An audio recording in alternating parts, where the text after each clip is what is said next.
for the practice of Trikonasana or Utthita Trikonasana, the triangle posture, you can separate your legs apart by around 3.5 feet.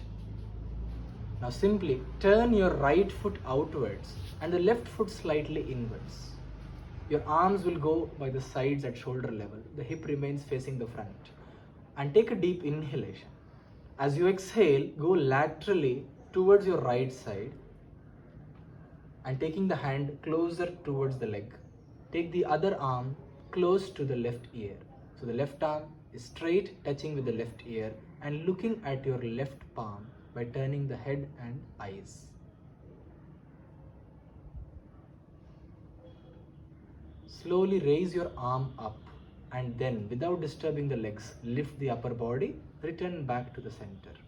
You can lower your arms, relax your shoulders, turn the right foot in and turn the left foot out.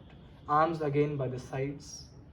Take an inhalation and as you exhale, go towards the left in the same manner.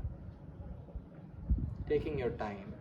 If the leg is very stiff, you can slightly bend your knee and take the right arm close to the right ear. Look at the right palm by turning the eyes and the head.